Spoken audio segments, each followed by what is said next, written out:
elections, make America healthy again, tariffs, and a farm payment to help offset some of this year's drop in net farm income.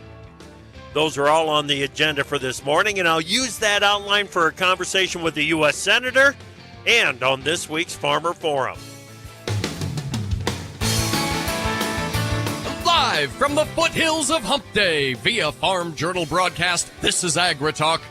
This morning we begin with a conversation with Iowa Senator Chuck Grassley. Then it's our Farmer Forum with panelists Ken McCauley and Sherman Newlin. Directly following the news, Margie Eckelkamp from The Scoop. I'm a handsome newsman, Davis Michelson, and now here's the host of AgriTalk, Chip Flory. All right, Davis. Hey, thank you so much. Yes, we have Senator Grassley back on the show this morning. Pretty good timing to get some thoughts from the senator on the upcoming elections, and what we should all be thinking about as we make our way into the voting booth. Okay, I kind of want to just start there with him. What should we be thinking about, Senator, as we prepare to cast our vote for President of the United States? There's some other things that I want to get to. I mean, I'm so curious what he thinks of Robert F. Kennedy's Jr.'s role in this whole thing, especially with the Make America Healthy Again video that is out there. I wonder what the senator thinks of that. So we've got a lot of ground to cover with Senator Grassley here this morning. 49 degrees. It is just 49 degrees. We're heading for a high of 60. That's it. 60. It's almost like it's October 23rd. Oh, look at this. They took a little heat out. We're 59 right now, headed for 72. Tomorrow's 85. But okay. 72 today. We're climbing all the way up to 67 tomorrow. Got some highs in the 60s for the rest of the week. Low to mid 80s, early 70s, early next week. So, summer is holding on. There is no doubt about it. Summer's holding on and taking us a little deeper. Okay, let's go ahead and get started on the news. What do you got? Well, we'll start with the National Weather Service. Above average temperatures will continue across the central and eastern United States and in some locations in the southern plains today. Chip, private exporters reported the following daily sales activity. I've got 130,000 metric tons of soybeans for delivery to China during 24-25 marketing year, 100,000 metric tons of corn for delivery to unknown for 24-25, and 259,000 metric tons of soybeans for delivery to unknown destinations, also during the 24-25 marketing year. Chip? Yeah, the increase in demand for U.S. corn and soybeans has become a popular topic of discussion on the afternoon hour of AgriTalk, and I'm sure it will be again today. Well, Chip, the Dow finished slightly lower along with the S&P 500, while the NASDAQ managed a modest gain yesterday. Gold hit another record high overnight at $2,772.60 basis Dees COMEX futures.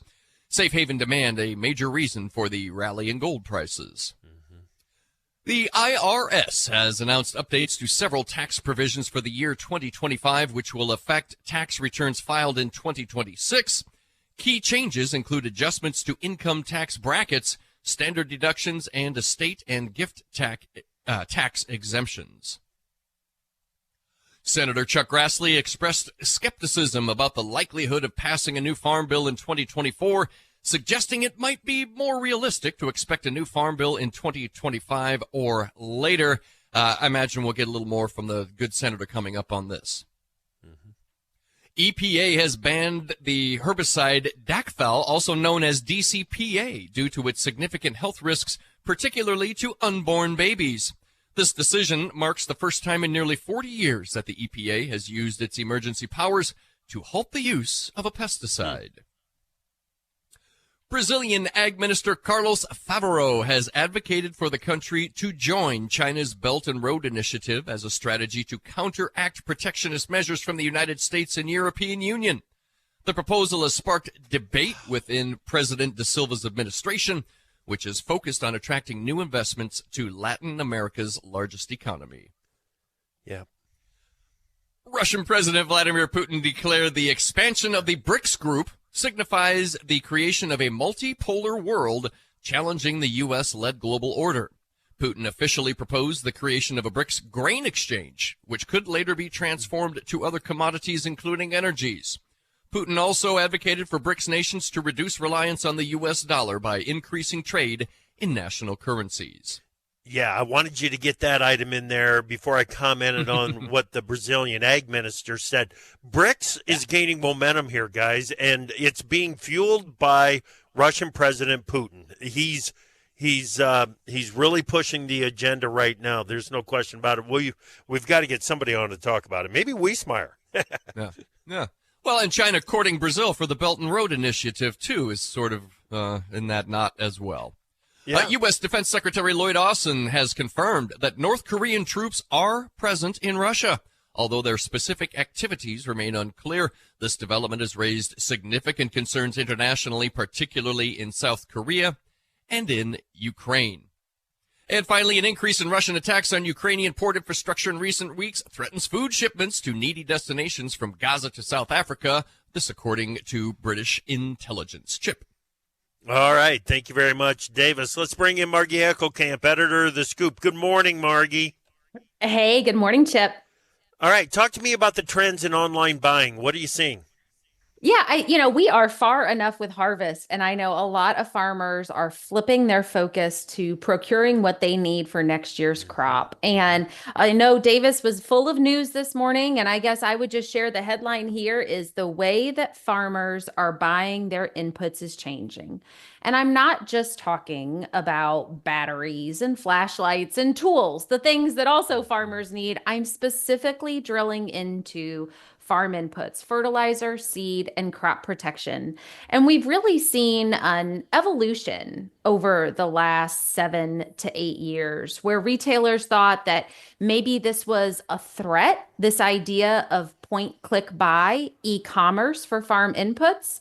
Then they accepted it as a challenge. And now this digitization is embedded. So an average adoption rate from one such vendor, AgVend, they say is about 46% of farmer accounts for a retailer are logging into that online portal the retailer supplies. And while they aren't doing that point-click buy e-commerce, they're doing all of the things in that relationship with that retailer. They're talking about overall farm plans. They're looking at their invoices, and they might be paying an invoice. And so in that way, it's this digital augmentation that's really the future. And what's important for the ag retailer is they've seen huge gains 2 ways. One, they might get 46% of farmers logging into their portal, but that equals more than 70% of their book of business, 70% of their business. And 2, huge savings. One retailer saving $75,000 a year just in postage. Wow. Man, oh man, I hadn't even given that much thought. What it means to retailers on the cost side. Better service, more efficient, and more cost per. Yep, it's there. Yeah, absolutely. Margie, good stuff. Thank you so much. Talk to you next week. Thanks, Chip. All right, Margie Eckelkamp from The Scoop. We've got Senator Grassley next.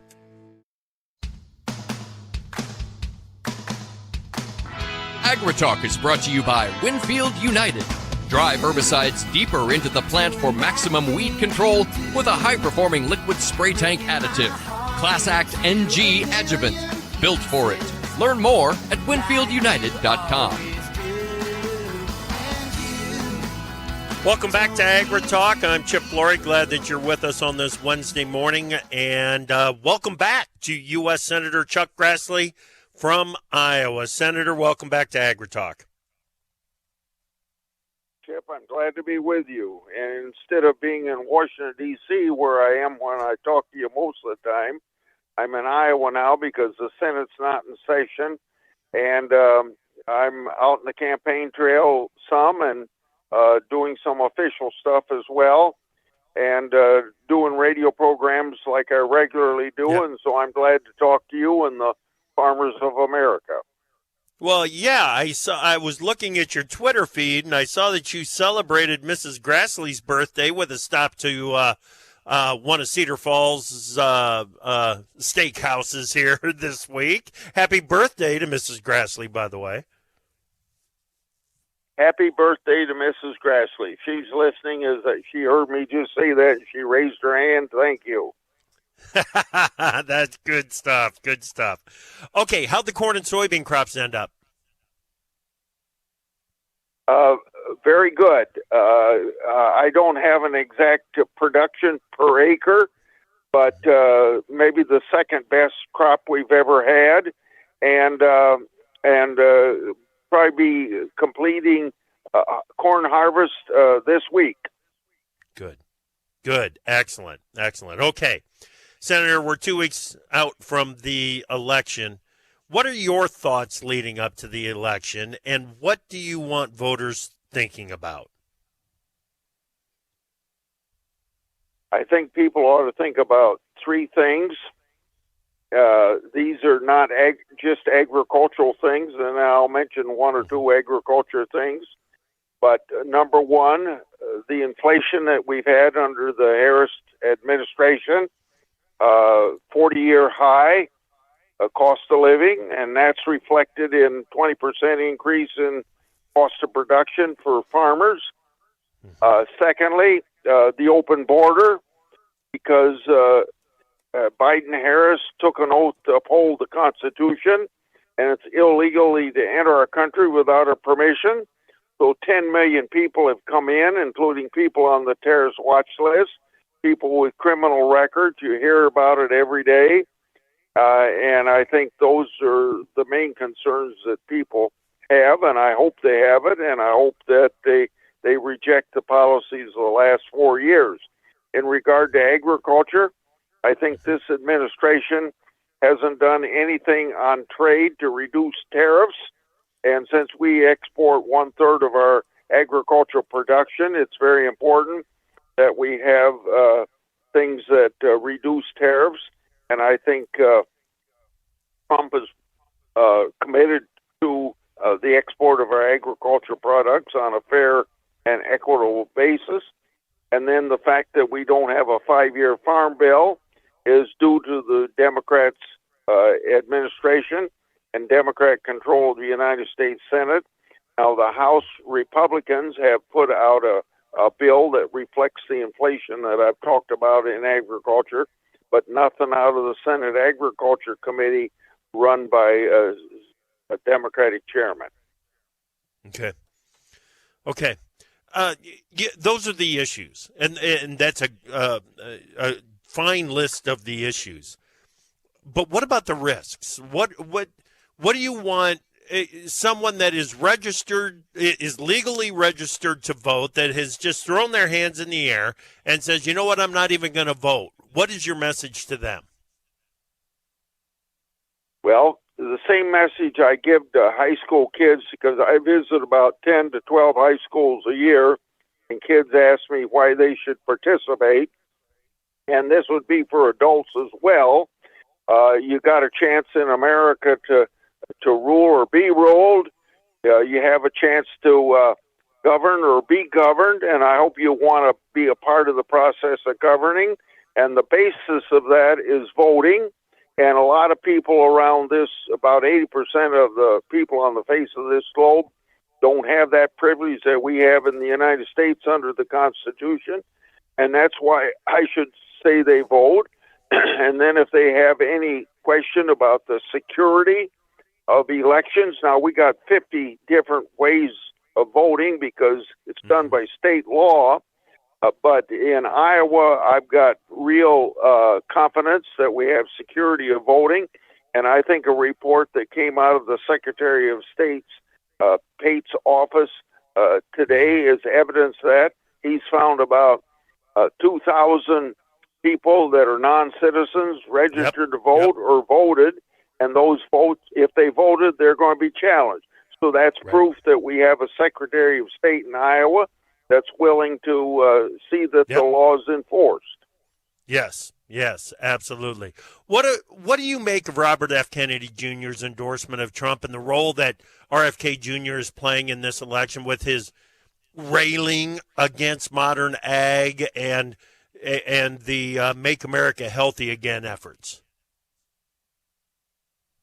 Well, I think there's ways you can make America healthy again without upsetting the way we produce food in America. And if he's worried about GMOs and we didn't have GMOs, we'd be producing, instead of 200 and some bushels per acre of corn, it'd be more like 50 or 60 or at the most 100. And you can't feed 9 million people on the face of this earth if you aren't increasing productivity. So whatever ideas he have about making lives of Americans and people on this earth more healthy, it's got to be compromised with producing enough food so everybody doesn't die. Yeah, that's a good point. You can be as healthy as you want to be, but it's got to be available and plentiful and affordable, and that's kind of the ground, the framework of U.S. agriculture. Okay, there is an effort in the House, the Farm Assistance and Revenue Mitigation Act, the Farm Act, introduced by Trent Kelly from Mississippi. It would provide some disaster relief, but it would also, it looks like it's going to provide some kind of a payment to offset some of the drop in net farm income out there. Is that something that you would support? At this point, no, but I don't want to say that it can't be tied with some things for disaster relief for farmers that are hurt by natural disasters that sometimes we give additional aid to beyond the crop insurance program. But right now, I'm not hearing from farmers in the Midwest. Let me start over again. I'm not hearing from farmers in Iowa and the Midwest about the need for that. You're hearing more of it from Southeast agriculture.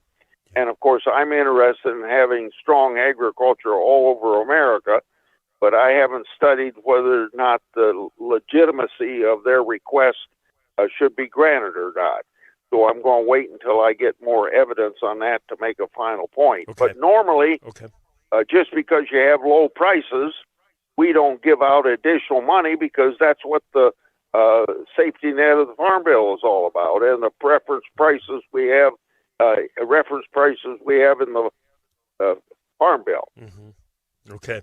Well, speaking of that Farm Bill, what are the odds that Senator Stabenow is going to bring something up after the election but before the end of the year? Well, the only way she can bring it up with 2 weeks in November and 3 weeks in December, there's not enough time to do it. She'd have to be doing it on her own with the chairman of the House Agriculture Committee. That cuts out about 20 other members of the Senate Agriculture Committee not having any input. And I'm proposing that we do it by regular order. If she wants to move a bill, she should have a meeting of the committee and lay down a mark and give us an opportunity to amend it and improve it. Okay. And she's not giving us that opportunity if she negotiates it herself with the chairman of the House Agriculture Committee. Okay. All right. Very good. Hey, I'm going to try to squeeze this in. Only got about 30 seconds left, but what do you make of all the talk about tariffs that might be used by Trump administration? I'm a free trader because I think we got to negotiate tariffs down if we're going to sell our agriculture products overseas. I think tariffs can be used legitimately if they're called countervailing duties, which means that if a country subsidizes their products into the United States in unfair competition, we can put on a levy to make sure that it offsets their subsidy, because we don't subsidize our exports. Gotcha. Senator, thank you so much for your time, and thank you for your service to this country, man. We sure appreciate you. God bless you. Glad to be with you. I'll be with you next month if you ask me to. Absolutely. Senator Chuck Grassley from Iowa. Time for Markets Now with the experts from Pro Farmer. Joining us now, Pro Farmer editor Brian Grady. Beej, the grain market's hanging pretty close to unchanged today. What's going on? Yeah, kind of choppy price action here at mid-morning, Chip, and not a whole lot going on, to be honest with you. We did have daily soybean sales to China and unknown and daily corn sales to unknown. Of note, that's the sixth straight day of daily corn sales. So, we're stacking them up here, but the market isn't responding too much, to be honest with you, just kind of hanging around unchanged, like I mentioned.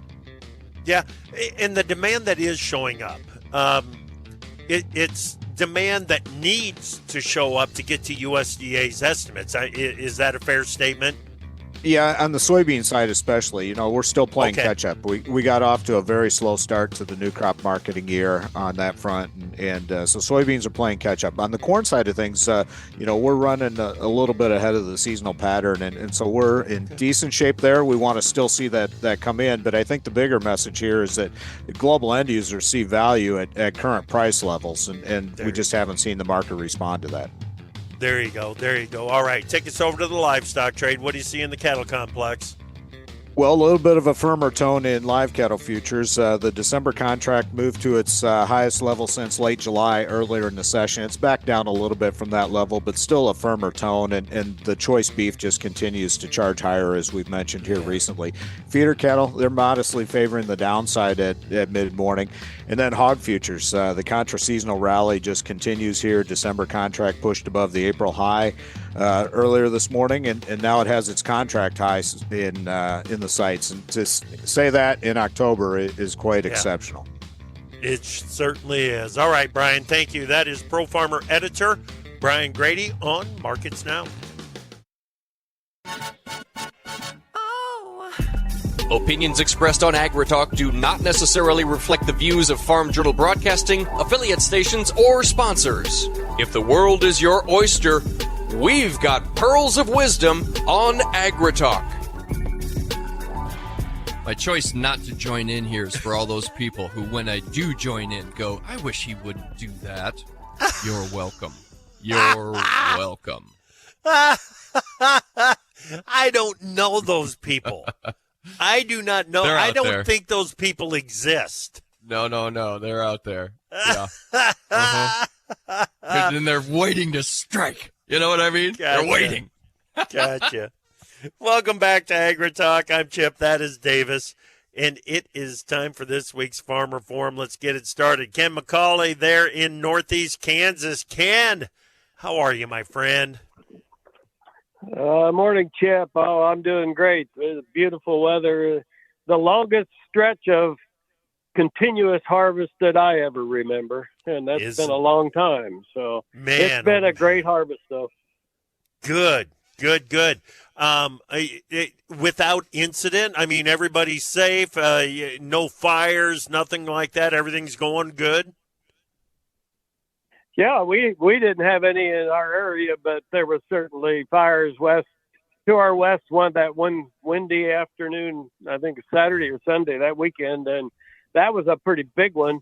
And then they had a fire over in the bottoms, Missouri bottoms one day, and that was not a good one either. Both of them are in the 1,000-acre deal, so they're hard to stop. And the big deal about harvest, everybody's safe, the machinery's all at home.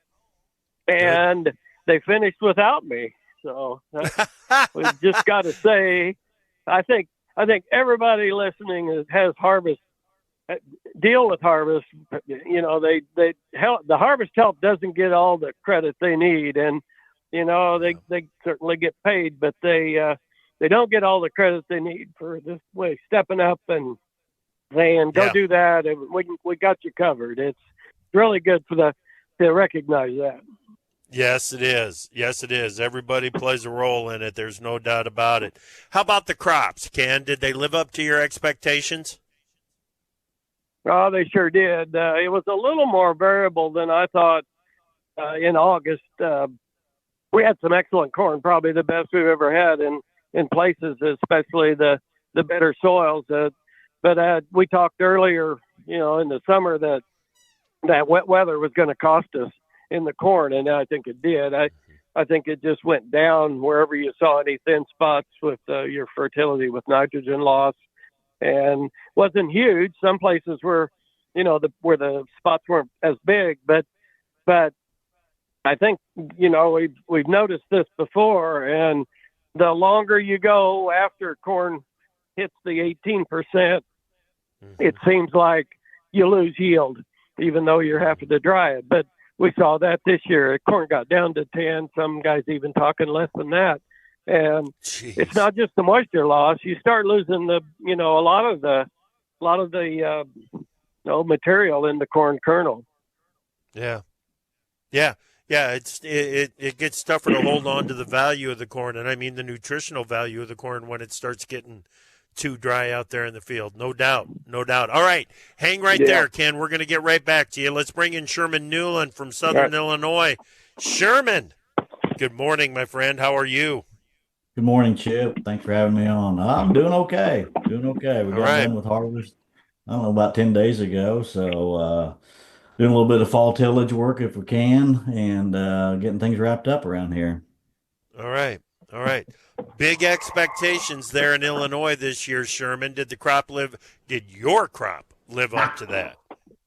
Last time we talked was on the crop tour, and I thought we were going to have some really good crops at that point in time, because before I left, we had about an inch and a half of rain. I thought, we were going to be good, but that was the last rain we had until we got some from the hurricane. But by the time it came around, it was way too late, and we had some awfully hot days. We were not near as good as I thought we were going to be when I was up there talking to you last time. Crops were average, nothing record breaking down here for us. Our soils just can't take that kind of hot, dry type weather. We're always about 2 weeks away from a drought down here, and it doesn't take long to get into one. We are in one right now. I mean, we had a lot of grain we harvested that was 15% corn down to 13%.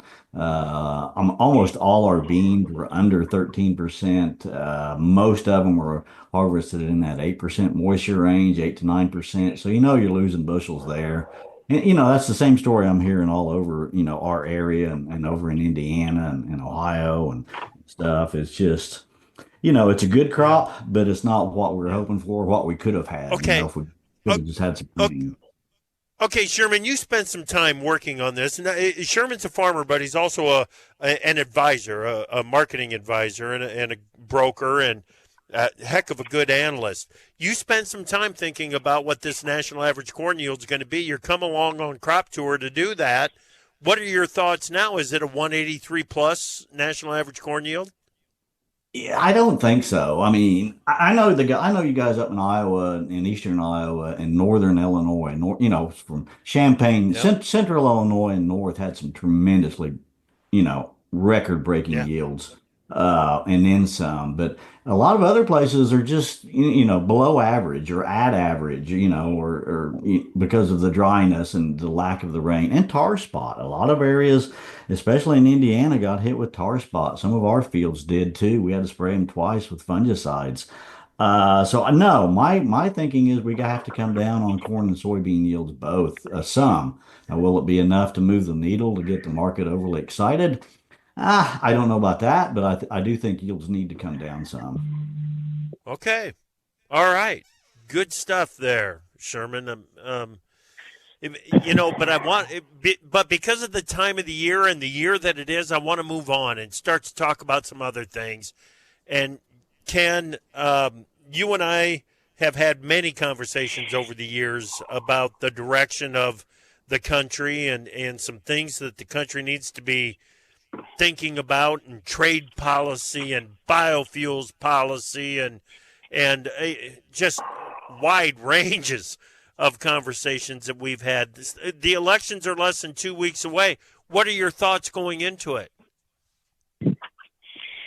Well, I think right now it's just on who wins the election. It's, we're probably going to survive, but boy, you talk about, there's such a difference in the two candidates we have that, you really, you got to have a lot of faith that that whoever wins is gonna treat us right.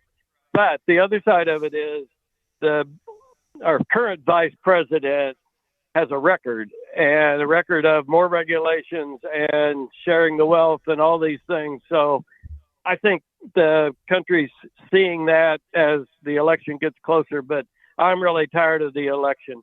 I'm really tired of the outside money in our TV and everything. It's just, we talked about this last night, and, outside money doesn't give your total picture. It's just all the one group's interest. And I don't know that everybody understands all of that. And as far as agriculture goes and the tariffs and all the things that we put up with every day, I really think the right thing's going to happen. I think that, we may not end up with a perfect scenario, but we're going to end up better with one person getting elected than the other. But, there's a huge difference in state and federal policy. And that's another thing. I don't think that everyone voting understands that. So, you're really going to take some thinking, and a lot of people are just watching TV. Ken, the people that make those commercials that are out there don't understand the difference between state and federal laws and who's responsible for what out there. I agree. There's a big problem there. Sherman, your thoughts. What are your thoughts as we get closer to the election?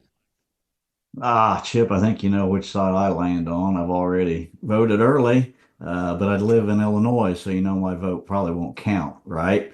Because it's a blue state. But but good for you. You still got to cast that vote, Sherman. And that's right. If you don't vote, you can't complain, right? And that's right. That's one thing I'm good at, is complaining sometimes. But I don't know. I mean, which side I fall on. Like I said, if we get the Trump in here, we're more than likely going to see some tariffs. Whether that's good or bad, I don't know. But I do know as a farmer, we do need some higher prices, to help us out here. I was a little surprised that Senator Grassley was not for the Farm Act. I just kind of recently heard about this last few days, and I was really hoping that would come about and pass, because those of us in Southern Illinois, Indiana, a lot of states, we didn't have the biggest yields, and that kind of payment would definitely help out a lot of farmers, in a lot of areas, not only here in Illinois, but across the country. So I hope maybe that changes, and he, sees what's the good it could do for the Midwest economy. But, we'll just have to see. Yeah, he left the door open for that. He's always been hey, that's what the safety net and crop insurance is for. That's always been his take. Right. But he left the door open a bit, I think, to support that Farm Act, Sherman. Honestly, that kind of surprised me. Right. Well, I hope it does. I hope he does support it eventually. Because, the insurance is, guys are good enough on their yields and stuff that they're probably not going to get an insurance payment, right? Yeah. And that's part of the problem. And you don't have a farm bill that's going to get passed anytime soon. And this sounds like it passed, relatively fast, for our 24 crop year. And, looking at the numbers. We've got a lot of ground that we need to cover yet. We're going to do that. We got a Farmer Forum going with Ken McCauley and Sherman Newlin here on AgriTalk.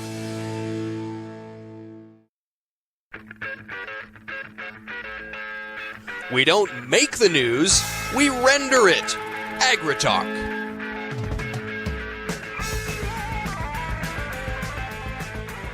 Welcome back to AgriTalk and the Farmer Forum here.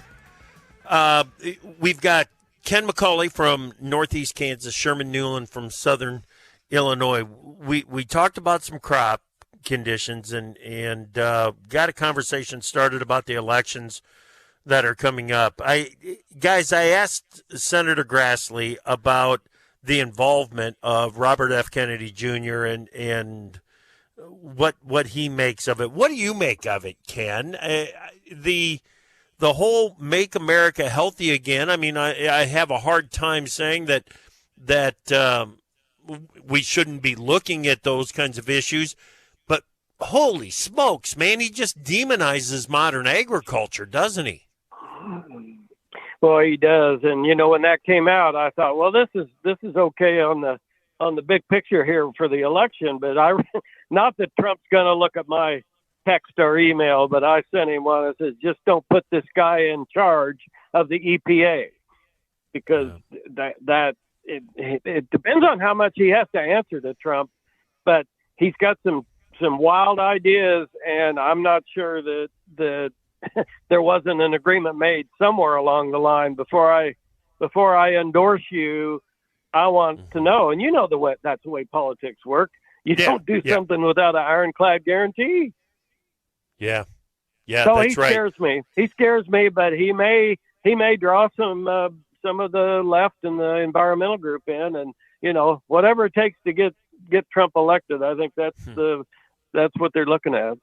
Oh yeah. Sherman, your thoughts on RFK Jr.?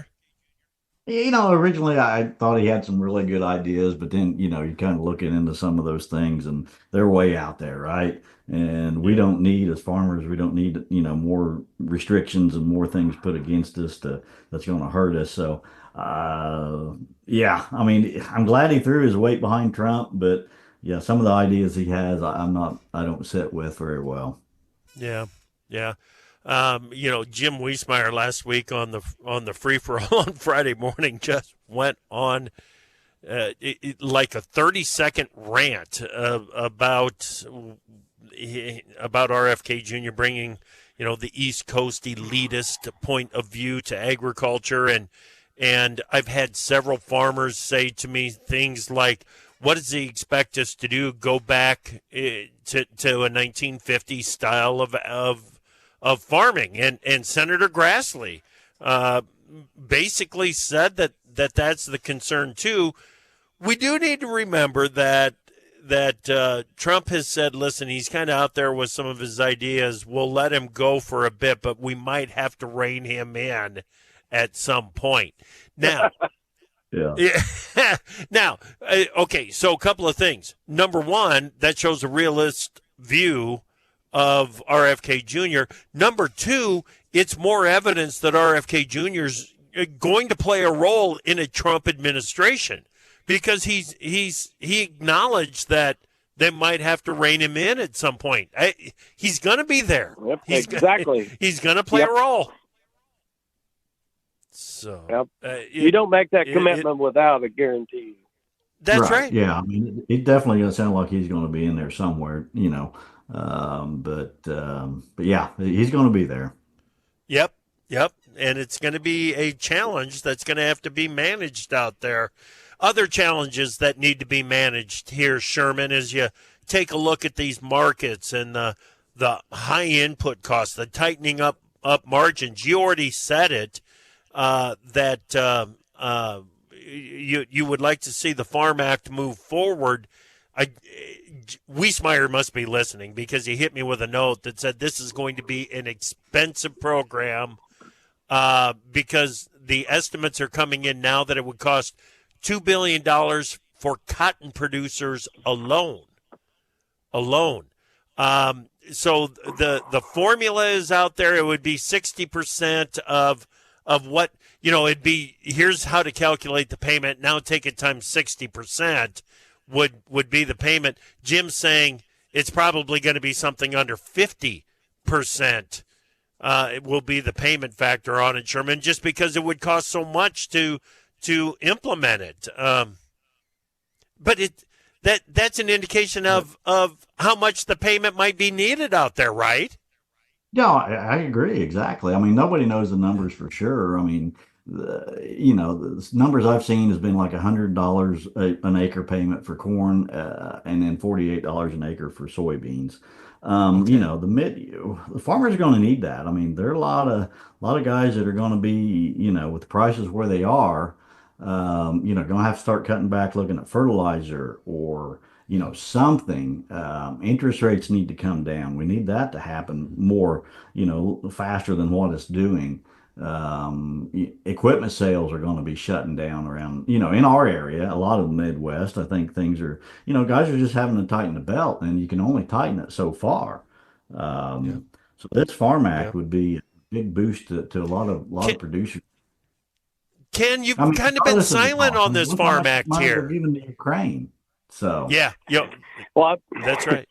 I have not looked at it deep enough, Chip, but I'm glad Senator Grassley said it the way he did. I've lobbied for disaster payments over the years, and it's pretty easy for Senator Moran, for example, has said that's what everything else is there for. So I live close enough to the edge of the drought part of Kansas to know that there's a lot of people need it. But the other part is I think we've got to get used to $4 corn and maybe even less. So there's too many people want a guarantee that they're going to make money, and that isn't the way the system works. So I'll be like Grassley and say I'm going to reserve my opinion. Reserve judgment on that. All right. Ken, I always love it when we get you on here. Thank you so much for making time, and be safe out there, okay? Well, thanks, Chip. I enjoy it and appreciate getting to come on. You bet. Sherman, same to you, man. I love it when you get on here. Thank you so much for making time. You bet. Thanks for having me. You bet. All right. Ken McCauley in Northeast Kansas, Sherman Newlin in Southern Illinois. And thank you for listening this morning. Thanks to Senator Grassley for making time for us as well. Come back this afternoon, 2:06 Central. We're going to have a conversation with Darren Fry from Water Street Solutions. Tomorrow morning here on AgriTalk, we're going to kick off this week's College Roadshow at the University of Minnesota.